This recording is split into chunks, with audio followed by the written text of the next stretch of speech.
Hello everyone, and welcome back to Iraqi Dinar Market. Today's update is a big one, not because we're here to hype anything, but because we're seeing multiple reform signals happening at the same time inside Iraq's financial system. A lot of people are calling this a major Forex update, and many viewers are saying the wait is finally over. So in this video, we'll go over what's being reported, what it really means, and what signs matter most going forward.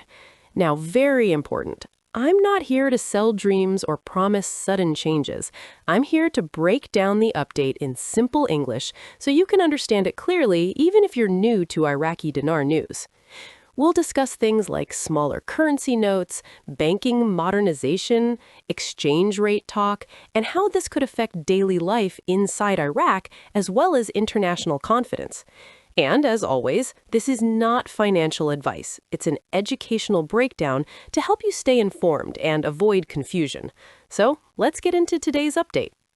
So what exactly is today's update about? In simple words, Iraq is working on a group of changes that aim to make the Iraqi dinar system more stable, more practical, and more trusted. Some of these changes are focused on everyday people, like making cash easier to use for normal shopping. Other changes are focused on bigger systems, like strengthening banking rules, improving foreign transfers, and upgrading how Iraq connects to the international financial world. And that's why people are paying attention, because these reforms are not just talk anymore. They are being discussed openly, and there are signs of planning and coordination between the government and the Central Bank of Iraq. So when we hear phrases like major update or the wait ends, it usually means that the reform process is showing more visible movement than before. But it's important to understand how reforms work. They happen step by step, not in one day. That leads us to the next point. Now, let's address the big phrase that many people are using, the wait ends today. Whenever you hear that, it creates excitement, and excitement can be dangerous if it pushes people into emotional decisions. So here is the reality. Even if Iraq is moving forward with major reforms, this does not mean everything will change overnight. Economic reforms are like building a road. You don't complete it in one day. You make progress in stages: planning, testing, implementation, and finally, public adaptation. So yes, reforms may be happening and the signals may be getting stronger, but it's always smarter to treat this as a process, not as an instant event. The good news is the direction looks active, and the changes being discussed are practical. Now, one of the most important practical updates being discussed is the idea of smaller denominations. So let's talk about that. One of the biggest reform topics being discussed right now is the possible introduction of smaller currency notes for the Iraqi dinar. So what does that mean? Smaller denominations are lower value notes that make everyday purchases easier. Right now, in Iraq, many people use larger notes for basic shopping because smaller notes are limited or not available in enough circulation.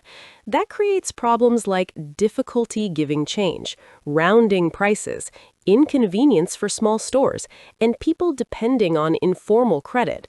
So introducing smaller notes is not just a small change. It's a sign that authorities want to make the currency system more normal and modern, like other stable economies. When a currency becomes easier to use in daily life, people trust it more. Businesses also operate more smoothly. And from a reform perspective, smaller denominations usually show that a country is trying to reduce cash problems and improve pricing accuracy. So this is a practical move, and it directly affects normal citizens. Now, let's look at why this matters for the public and small businesses. The introduction of smaller notes can bring many real-life benefits. First, it makes everyday transactions simpler. People can buy small items without needing large bills. Second, it helps businesses price things more accurately. Instead of rounding, they can set fair prices. Third, it reduces stress for shop owners and customers because giving change becomes easier. Fourth, it helps financial inclusion. This is important because in many countries, rural communities, low-income households, and small business owners struggle the most when cash systems are inconvenient. So smaller denominations can make the economy more accessible for everyone, not just big companies or city centers. And psychologically, it also sends a message. The government wants citizens to use their own currency comfortably and confidently. Now, along with this smaller note discussion, another major topic being discussed is exchange rate direction and what officials have mentioned around the 1200 range. That's what we'll cover next in Section 6. Now, let's move into the part that many people are watching very closely, the exchange rate conversation. Recently, there has been discussion linked to government comments suggesting an exchange rate idea around 1,200 Iraqi dinar per US dollar. When people hear numbers like that, they immediately think it means the rate is changing soon. But let's slow down and explain what this really means. In many countries, governments and central banks talk about exchange rate goals. These are often part of a strategy to stabilize the currency, not a guarantee of immediate change. Sometimes a leader or official may mention a target range to show confidence or direction, especially when they want to reduce black market activity and restore trust in the official system. So the key point is this. Mentioning a number is not the same as announcing policy, but it does matter because it shows there is active discussion, planning, and a vision for improving currency stability. So instead of treating it as a promise, treat it as a signal that authorities want more control and stability in the foreign exchange system. Now, let's look at why coordination between the government and the central bank matters so much. One of the strongest positive signs in this update is not the rumors, it's the coordination. Reports show that Iraq's Parliamentary Finance Committee and the Central Bank of Iraq have been meeting and discussing currency and financial planning more openly.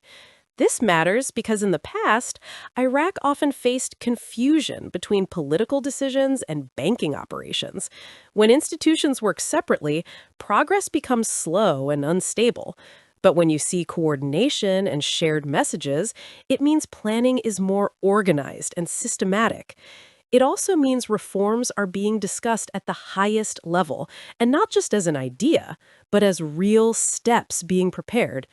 So whether you're a citizen in Iraq or an international observer, this cooperation suggests reforms are being structured, risk is being managed, and major changes are being planned carefully, not randomly. Now, one thing people are discussing within these reforms is the idea of fixed rates and contract rates. So let's explain that clearly. This is where the conversation often gets confusing because many terms get mixed together online. So let's explain it in simple English. Fixed rate. A fixed rate is basically a rate that is set or held stable by authorities for a period of time. Countries sometimes use fixed or managed rates to reduce market shock, improve predictability, and control inflation. Contract rate is different. A contract rate usually means a special rate used for certain transactions, often internal or controlled. Sometimes it may be part of testing systems or part of limited, verified operations. Now, many people claim that some centers are showing fixed rates and others talk about contract rates. But here's the important rule. If it's not coming from the central bank or official banking notices, treat it as unconfirmed. People often share screenshots, rumors, and inside information, but a real currency process must be publicly announced through official channels. So the best approach is listen, observe, but don't act based on rumors. Now, since we are discussing reform, let's talk about how banking modernization plays into this. Another key part of today's update is Iraq's continued push to modernize its banking system. Modern banking is not only about cash, it's about how money moves, how transfers are recorded, and how international partners trust the system. Iraq has been working on improving areas such as foreign transfers through official banks, stronger compliance systems, secure settlement procedures, and building trust with correspondent banks. When a country upgrades its banking infrastructure and aligns with global standards, it becomes easier for international institutions to work with that country. This can help improve investment confidence, reduce financial risk, increase transparency, and build long term stability. So, when we see this type of modernization continuing, it supports the larger reform story because a stable currency needs a stable system behind it. Now, one more piece that people are discussing is Iraq's relationship with the United States and how that is shifting toward economic cooperation. Another interesting part of this update is the idea that Iraq's relationship with the United States is shifting. In the past, the focus was mainly security and military support, but now many discussions show more emphasis on economic cooperation, trade development, investment partnerships, and technical support for financial systems. This matters because when Iraq strengthens economic partnerships with major global powers, it increases credibility, and credibility is a major factor in how global markets view a country's currency and banking system. Economic cooperation can also help Iraq improve banking technology, compliance standards, investment protections, and market access. So, while political relationships don't automatically change exchange rates, stronger economic cooperation can support stability and long term growth, which indirectly supports currency confidence. Now, the next part of the script will cover something very important: how the central bank is preparing citizens through educational campaigns. Now let's talk about something that many people overlook, but it actually matters a lot. The Central Bank of Iraq has been releasing educational content and awareness messages aimed at preparing citizens for possible currency-related changes. This is important because when countries change currency systems, whether it's introducing smaller notes, improving banking procedures, or adjusting how exchange happens, it can cause confusion if people are not prepared. You've seen this in many countries around the world. If people don't understand what is happening, rumors spread fast, panic rises, and scams increase. So when a central bank takes time to educate the public, it usually means they want people to stay calm and trust the process. Education builds confidence. It also reduces misinformation, and it helps citizens respond in a more organized way. Now, this doesn't guarantee any immediate major currency move, but it does show the authorities are thinking ahead and working on public readiness. Now let's address the part that always brings the most attention: the speculation about future exchange rates. Some analysts and commentators have suggested possible future stabilization ranges, including very strong rates under ideal conditions. But we must keep this balanced and realistic. A currency cannot jump dramatically without strong support behind it. For Iraq to reach a significantly stronger exchange rate, several things must stay stable and continue improving, such as political stability, consistent economic policy, strong foreign reserves, controlled inflation, increased trade efficiency, and a trusted banking system. So, yes, optimism can exist, especially when reforms are visible, but viewers should not treat speculative numbers as guaranteed. The smartest way to think is, if reforms continue, the environment improves. If the environment improves, stability grows. And if stability grows, currency confidence can increase over time. So instead of chasing extreme predictions, focus on real signals and verified updates. Now, one of the most serious reforms being discussed is the plan to reduce reliance on dollar auctions. Let's explain that in simple terms. Now, this is a major topic in Iraq's financial reform story. For years, Iraq has used something commonly called dollar auctions. In simple words, these auctions were a way for the central bank to supply U.S. dollars into the market to help stabilize exchange rates and manage currency flow. But the problem is heavy reliance on dollar auctions can create vulnerabilities. It can encourage dependency on the US dollar, it can open space for misuse, and it can weaken the role of the Iraqi dinar in everyday domestic life. So when authorities talk about ending or reducing these auctions, especially by the end of 2025, it is seen as both a practical and symbolic shift. It suggests Iraq wants more control over its own monetary system.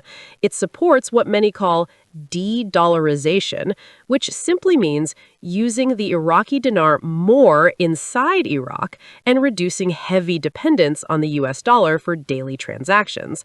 This is a big change, and big changes are usually gradual because they must be managed carefully to avoid market disruption. But if Iraq succeeds with this strategy, it strengthens sovereignty and can support long-term stability. Now, let's close the video with a practical checklist so viewers can stay informed and protected. All right, let's finish with something practical. Here is what you should do as a viewer and follower of Iraqi dinar updates, whether you are in Iraq or outside the country. Practical checklist. 1. Watch official sources first. If you hear big news, check for confirmation from official central bank channels, government announcements, or reputable financial outlets. 2. Pay attention to real reforms, not rumors. Look for things like new procedures, legal changes, verified banking updates, and confirmed economic actions. 3. Don't fall into scams. Whenever big claims appear, scammers appear too. Avoid anyone asking for fees, early access, or private exchange services. 4. Stay calm and be patient. Reforms are a process. If Iraq is building a stronger financial system, it will happen in steps, not overnight. 5. Keep your personal financial decisions balanced. Never put your future into one prediction. Use diversification and long-term planning. Now, let's summarize today's update in one sentence. Iraq is making visible moves towards modernization, smaller denominations, banking reforms, improved coordination, and a shift towards stronger dinar use inside the country. This does not mean instant change, but it does show direction. Thank you for watching Iraqi Dinar Market. If this update helped you understand what's happening, hit like, subscribe to the channel, and turn on the notification bell so you don't miss the next report. Stay safe, stay informed, and I'll see you in the next video.